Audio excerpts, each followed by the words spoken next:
Est-ce que un jour les supporters français vont avoir le droit au bonheur dans la plus grande des compétitions, la Ligue des Champions? Non, parce que moi personnellement ça fait un peu plus de 15 ans que je suis le football et j'ai eu la chance de vivre qu'une seule finale de Ligue des Champions pour un club français.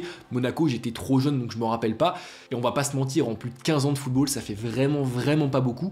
Et c'est pour ça qu'aujourd'hui j'ai décidé de nous donner un peu de baume au cœur, de nous replonger dans les plus grandes épopées du football français en C1, en retraçant les parcours fous qui ont donc mené à 7 reprises dans l'histoire des clubs français en finale de la Ligue des Champions. Vous allez voir, il y a beaucoup de nostalgie, des émotions, des très grands joueurs et pas mal de buts de fou. Bref, installez-vous confortablement, c'est parti.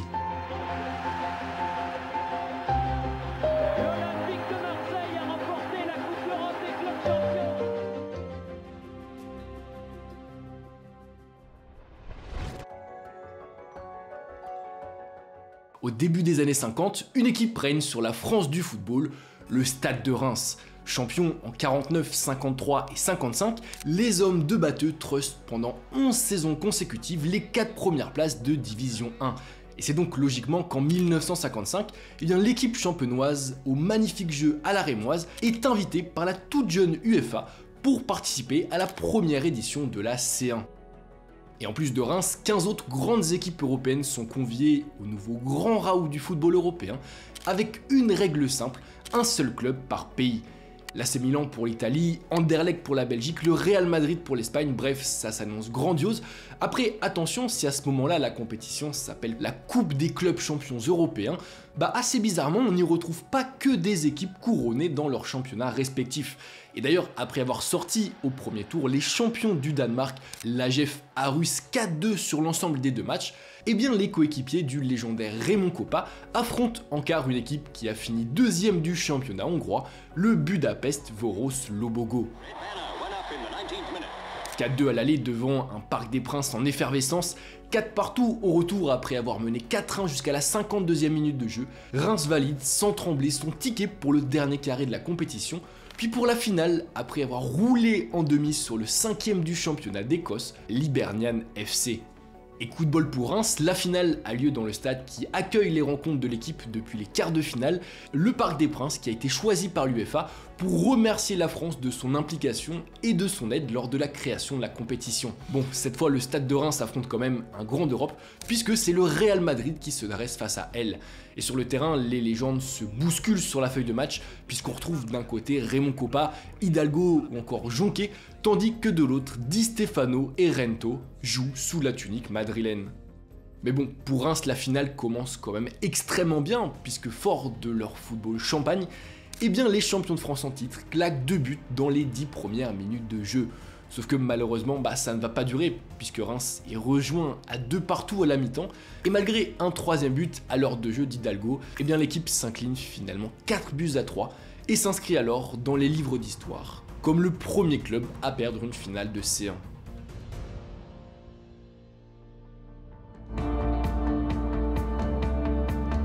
Mais 3 ans après cette première finale perdue, le Stade de Reims a l'occasion de prendre sa revanche. Car fraîchement couronné champion de France, les champenois sont alors emmenés par le nouveau héros de l'équipe de France, Juste Fontaine, qui sort d'un mondial 58 record et 13 pions claqués en Suède. Pour en revenir à la Coupe des clubs champions, face au succès des premières éditions, l'UEFA établit cette année-là un nouveau format pour la compétition, puisque ce n'est plus 16 mais désormais 28 équipes qui s'affrontent pour le Graal européen.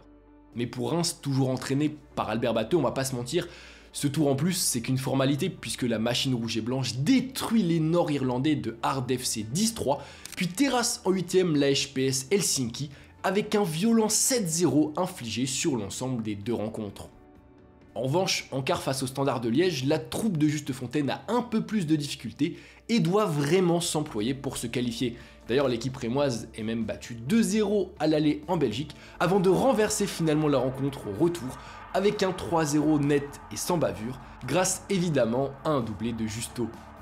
3-0 au retour, c'est également l'amende collée par Reims en demi au Young Boys Bern après une défaite sur la plus petite des marges à l'aller. Une victoire 3-0 qui permet donc à Reims, pour la 2e fois en 4 ans, de poinçonner son ticket pour la finale de la C1, où l'attend le Real de Di Stefano, de Rento, mais surtout de Raymond Kopa, passé sous la tunique blanche en 1956. Sauf que malheureusement, encore une fois, face à des Madrilènes ultra réalistes, eh bien les Rémois prennent un pion dès la première minute de jeu, avant finalement de s'incliner 2-0, une terrible déception. «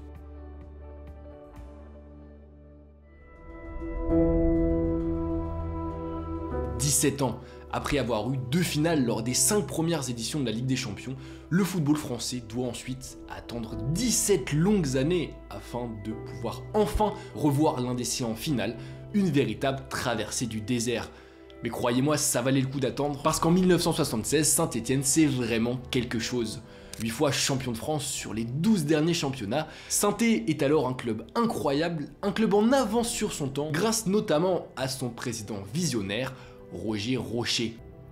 D'ailleurs en 1975, les hommes de l'excellent Robert Herbin atteignent les demi-finales de la C1 et la saison suivante, donc la saison qui nous intéresse, emmenée par Jean-Michel Larquet, Jacques Santini ou encore Dominique Rocheteau, eh bien les Verts réalisent une incroyable épopée en Coupe des clubs champions. Car dans une compétition au même format que celle de 1959 qui avait vu Reims échouer pour la 2e fois en finale, eh bien Saint-Étienne tabasse Copenhague 5-1 puis les Rangers 4-1 en 8e avant d'affronter en quart l'un des favoris, le Dynamo Kiev. Roi du football en URSS et récent vainqueur de la C2, les Bleus et Blancs sont très forts et surtout ils sont menés par le Ballon d'Or 1975, l'icône maison Oleg Blokin qui offre aux siens à l'aller une précieuse victoire 2-0. Sauf que malgré la défaite, au retour, il va y avoir une ferveur incroyable autour de Saint-Étienne. Toute la ville, toute la France même croit en la qualification des Verts, et d'ailleurs à juste titre, puisque dans un chaudron explosif, eh bien le club du Forez mate les soviétiques 3-0 après prolongation. Patrick Révelli va pouvoir centrer en retrait. La victoire est vraiment historique, d'autant que dans les semaines qui suivent, la SSE fait tomber le PSV Eindhoven sur la plus petite des marges et se qualifie ainsi pour la première finale de C1 de son histoire. Et cette finale face au double tenant du titre, le grand Bayern Munich de Beckenbauer et Rummenigge, va elle aussi rentrer dans la légende du football français, comme le match au poteau carré, des poteaux que les Verts touchent malheureusement à 3 reprises pendant la rencontre.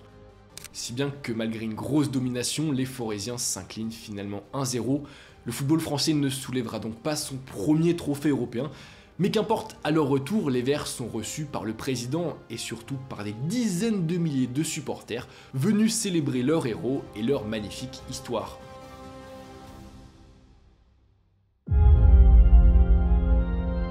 Après 1976, on fait un nouveau bond dans l'histoire, puisque la France doit attendre 1991 pour voir un des siens jouer à nouveau une finale de C1 avec l'Olympique de Marseille.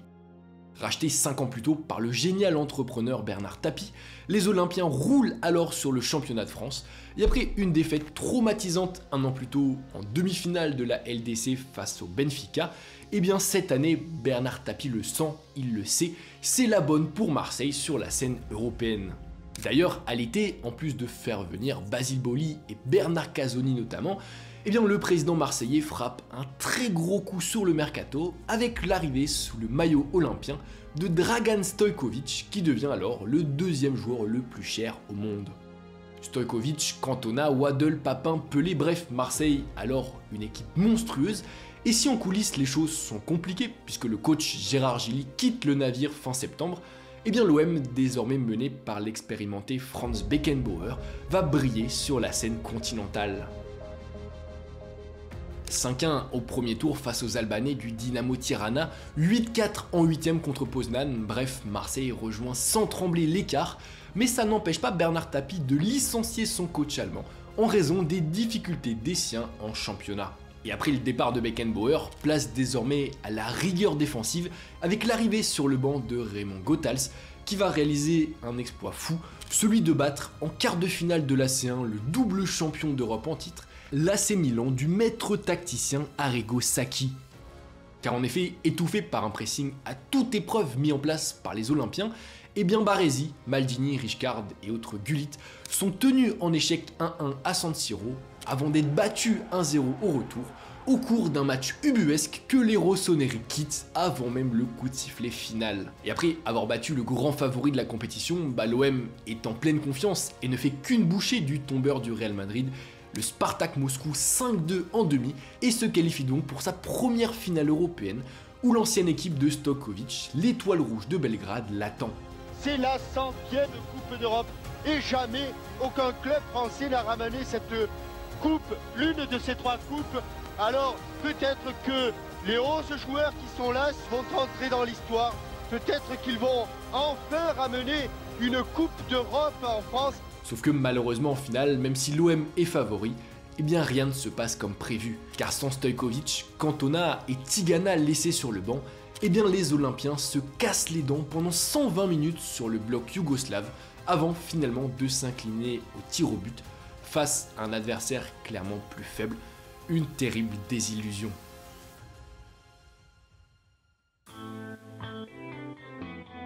En 1993, la C1 se refait une beauté. Fini l'unique phase à élimination directe, désormais une phase de groupe fait son apparition à la place des quarts de finale et verra donc les 2 premiers de chaque poule se qualifier pour la finale de la Ligue des Champions. C'est donc un véritable parcours du combattant qui attend les équipes et qui attend donc l'OM. Et comme si cela ne suffisait pas, les Olympiens au cours de l'été vont largement s'affaiblir puisque l'équipe perd 2 de ses stars, Chris Waddle et surtout Jean-Pierre Papin. Et pourtant, malgré ses départs, en Ligue des Champions, ça va super bien se passer pour l'OM. Les parades du jeune portier Fabien Barthez, la solidité défensive de l'ancien Nantais Marcel Desailly et du milieu de terrain Didier Deschamps, ou encore la complémentarité du duo d'attaquants inarrêtable Alan Boksic, Rudi Völler. Bref, Marseille brille littéralement sur la scène européenne et atteint tranquillement les phases de poule, après avoir successivement douché Glen Toran puis le Dynamo Bucarest. On va pas se mentir, en poule, le groupe est assez relevé puisqu'on y retrouve les Glasgow Rangers, Bruges et surtout le CSKA Moscou, tombeur du tenant du titre barcelonais, mais pour autant les Olympiens, confiants, ne tremblent pas, et grâce à 5 buts de Sosé, couplés à 4 de Boksic, eh bien l'OM enregistre 3 victoires de haute volée pour autant de matchs nuls, et décroche ainsi sa 2e finale de C1 en 3 ans, une finale où l'attend un Milan AC intouchable cette saison-là en C1, mais un Milan AC surtout très revanchard. Sauf que Gothals, il a appris de ses erreurs. Battu 2 ans plus tôt par un bloc bas qui avait tout simplement refusé le jeu, le coach belge décide de faire quasiment la même chose face à l'Armada milanaise, et ça va marcher. Car dominer une bonne partie de la rencontre, l'OM va faire le dos rond avant finalement de s'imposer sur la plus petite des marges grâce à un but légendaire sur corner, un but qui offre au football français son premier titre de champion d'Europe. L'Olympique de Marseille a remporté la Coupe d'Europe des clubs champions. La malédiction 38 années est passée. Bon, malheureusement la célébration de la Ligue des Champions, puis du titre de champion de France dans la foulée, sera entachée quelques semaines plus tard par le scandale VAOM que vous connaissez tous j'imagine. Mais toujours est-il qu'aujourd'hui encore, Marseille est le premier et surtout le seul club français à avoir soulevé la coupe aux grandes oreilles. En 2003, la Ligue des Champions change à nouveau de format et prend la forme de ce qu'on connaît aujourd'hui, une phase de poule qui mène les 2 premiers de chaque groupe en phase à élimination directe avec des rencontres aller-retour. Et l'UEFA l'annonce clairement, ce nouveau format, il a une vocation simple, celle de redynamiser la compétition, et justement pour son premier cru en 2003-2004, eh bien ça permet à plusieurs équipes outsiders de créer la surprise, comme par exemple le Celta Vigo, 4e de Liga qui atteint pourtant les 8e de finale de la C1, comme le FC Porto de Mourinho, mais aussi et surtout comme un club de Ligue 1, l'AS Monaco. Alors je sais, dans le titre, j'ai parlé des clubs français, et vous le savez comme moi, l'ASM, même s'il joue en Ligue 1, c'est pas un club français, c'est un club monégasque. Mais bon, pour moi, quand on parle du football français, c'est compliqué, c'est difficile de pas englober Monaco. Depuis toujours, il joue en Ligue 1, donc c'est pour ça que j'ai décidé de parler d'eux. Mais bref, au début des années 2000, l'ASM, c'est un club qui est habitué à l'Europe. Il a joué 5 demi-finales de compétition continentale sur la dernière décennie. Il a été champion de France en 2000, et en 2003, donc, l'équipe termine dauphin de l'OL. Si bien que pour l'édition 2003-2004, eh bien le club de la Principauté espère au moins atteindre les 8e de finale, d'autant que l'équipe entraînée par Didier Deschamps regorge de talent, puisqu'on retrouve Patrice Evra, Jérôme Roten, Ludovic Giuly, le fantastique joker Dado Percho, et surtout la gâchette Shabani Nonda, récent meilleur buteur de Ligue 1. Bon, malheureusement, dès septembre, Nonda se blesse gravement, ce qui oblige les dirigeants à faire venir en urgence un joueur qui croupit alors sur le banc du Real, Fernando Morientes, et ça va être un super choix. Parce qu'en poule, l'Espagnol claque 4 banderies et permet ainsi aux siens de terminer en tête de leur poule, avec en prime une leçon de football donnée aux futurs demi-finalistes de la compétition, la Corogne 8-3. D'ailleurs, pour ceux qui ne l'ont jamais vu, je vous conseille vraiment de regarder les replays du match, je pense que vous pourrez le trouver sur internet, au moins le résumé, parce que vous allez le voir, la rencontre est vraiment hallucinante. Mais pour en revenir à l'épopée monégasque, en 8e face à un Lokomotiv Moscou qui a réussi l'exploit de sortir de la poule de la mort, eh bien l'ASM battu à l'aller se qualifie finalement au bout du suspense au retour grâce à la règle du but à l'extérieur, avant d'affronter en quart de finale le grand favori de la compétition, le Real Madrid. Zidane, Figo, Raúl, Ronaldo, en mars 2004, les Monégasques se mesurent ainsi aux grands Galacticos du Real Madrid et à leur palmarès européen à rallonge.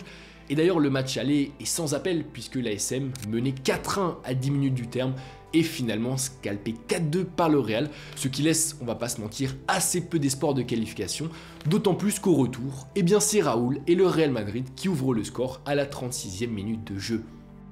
Monaco doit alors marquer 3 fois face au Real sans encaisser de but pour se qualifier.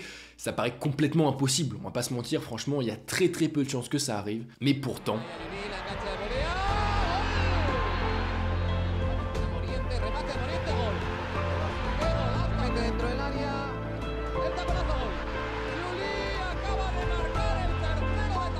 Absolument héroïque, Monaco se qualifie ainsi pour les demi-finales, puis pour la première finale de son histoire, après avoir battu en demi et dans la douleur, les nouveaux riches de Chelsea.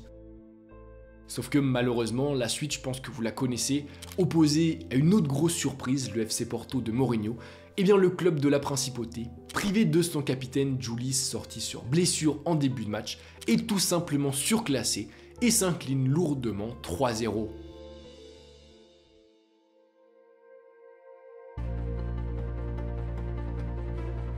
En 2019, 8 ans après son rachat par le Qatar et 15 ans après l'épopée monégasque, le Paris Saint-Germain atteint enfin la finale de la Ligue des Champions.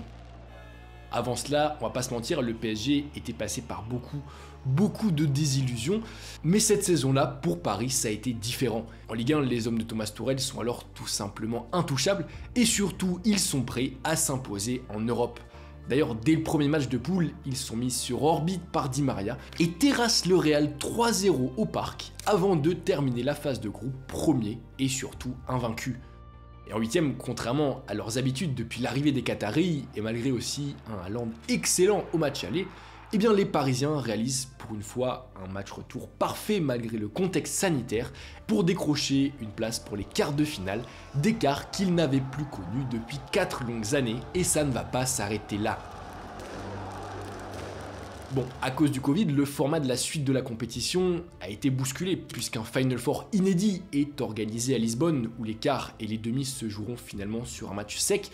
Mais ça justement, ça va parfaitement correspondre aux Parisiens car le PSG mené par un Neymar étincelant et surtout, chose rare, un Neymar sur pied à ce niveau-là de la compétition, inverse en quart de finale le sens de la remontada en s'imposant en toute fin de match face à l'Atalanta avant de faire danser en demi Leipzig pour atteindre pour la première fois de son histoire la finale de la Ligue des Champions. Le moment est alors historique pour Paris, historique pour le Qatar mais aussi plus globalement historique pour le football français.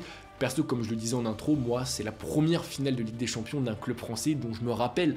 En 2004, j'avais que 5 ans, donc voilà, l'épopée monégasque, j'en ai beaucoup entendu parler, mais on va pas se mentir, j'en ai absolument aucun souvenir. Donc il y avait beaucoup d'attentes autour de cette finale, sauf que malheureusement, malgré le retour de Mbappé dans le 11, eh bien les espoirs parisiens sont douchés par un Bayern Munich bien plus expérimenté, et surtout par un ancien de la maison, Kingsley Coman, qui crucifie le club de la capitale à l'heure de jeu.